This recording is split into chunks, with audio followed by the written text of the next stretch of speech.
গুরুজনদের একটা প্রবাদ বাক্য ছিল, আমি ছোটবেলায় অনেক শুনেছি। বিষয়টা আমার এখন হাড়ে হাড়ে টের পাচ্ছি।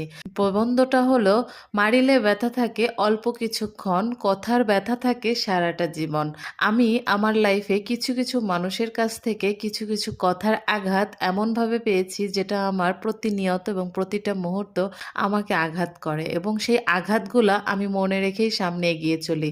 কারণ এই মনে রাখাটাই হচ্ছে আমার সবথেকে বড় চেঞ্জিং। আসলে আমি যদি নিজেকে চেঞ্জ করতে না পারি, তাহলে সেই আঘাতগুলা আমাকে প্রতিনিয়ত কাছের মানুষগুলা দিতেই থাকবে। যার জন্য আমি নিজেকে অনেকটা দূরে সরিয়ে নিয়েছি কিছু কিছু প্রিয় মানুষের কাছ থেকে। কারণ আঘাত কখনো আমি বয়ে নিয়ে তার সাথে সম্পর্কটা বজায় রাখতে পারি না। কেন জানি সেই কষ্টগুলো আমাকে প্রতিনিয়ত কুরে কুরে খায়। আর বেশিরভাগ সময় নরম মানুষকেই মানুষ আঘাতটা বেশি করে, তাই আমি চুপ থাকতে পারি না, যার জন্য নিজেকে সরিয়ে নেই।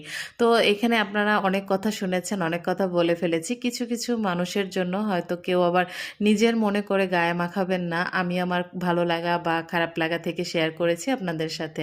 তো এটা হচ্ছে আমাদের ঝালকাঠি পৌর মিনি পার্ক। তো এই মিনি পার্কে আমাদের সবার প্রিয় মুখ, অনেকেই কম বেশি অনলাইন প্ল্যাটফর্মে যারা কাজ করেন তারা চিনে থাকবেন, জুই খান ব্লগার।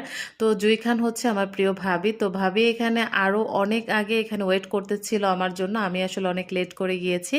চাইলেও অনেক সময় কিছু ব্যস্ততার জন্য প্রিয় মানুষদের সাথে সাথে সাথে দেখা করা সম্ভব হয়ে ওঠে না। তো এখানে আমার আরিয়ানের কোচিং ছিল 8:30 পর্যন্ত। তো কোচিং শেষ করে দেন আমার ওইখানে যেতে যেতে 9:45 বেজে গিয়েছিল। তারপর আমরা মিনি পার্কে অনেকটা সময় ছিলাম, যদিও আমি নাস্তা করে গিয়েছিলাম। তারপর ওইখানে ঝালমুড়ি মাখা, পেয়ারা মাখা, যেগুলো আমাদের সবার পছন্দ, তো ওইগুলো খাইছি। এবং খাওয়ার পরে সবাই এখানে কতক্ষণ আড্ডা দেওয়ার পরে তারপর আমরা সবাই আবার ফুপির বাসা চলে আসি। দেন ফুপির বাসায় আসার পরে সবাই এখানে বাচ্চারা খেলতেছিল, কারণ আমরা বাসায় যেতে যেতে অলরেডি 10:30 লেট করে ফেলেছিলাম। আসলে মূলত সময়টা কত দ্রুত চলে যায় সবাই যখন একসাথে বসে গল্প করি, আড্ডা দিই। আর বাচ্চারা এখানে কি পরিমাণে যে আনন্দ করতেছিল, ওরা অনেক খুশি ছিল যতটা সময় ওরা 3 ভাই বোন একসাথে খেলা করতেছিল। আর এখানে আমার 2টা ভাবির সাথে আমি গল্প করতেছিলাম। একটা হচ্ছে আমার খালাতো ভাইয়ের বউ, আর একটা হচ্ছে ফুফাতো ভাইয়ের বউ।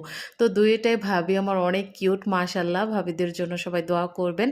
সবাই মিলে গল্প করতে করতে কখন যে রাত 2টা 3টা বেজে গেল কেউ টেরই পায়নি। তো এখানে আমরা সবাই ডিনার করে নিয়েছি একসাথে। এখানে ফুপি আমাদের সবার জন্য রান্না করেছিল মুরগির গোশত, এবং সাথে ছিল আমার মোস্ট ফেভারিট একটা খাবার, বেগুন আলু চিংড়ি মাছ আর কলমি শাক চিংড়ি মাছ দিয়ে এবং ডাল। তো সবাই যে যার মতো ডিনার কমপ্লিট করে রাতে সবাই আর্লি শুয়ে পড়ি, যেহেতু আমাদের অনেক লেট হয়ে গেছে, মর্নিংয়ে আবার উঠতে হবে, কারণ সবাই লেট করে উঠবে।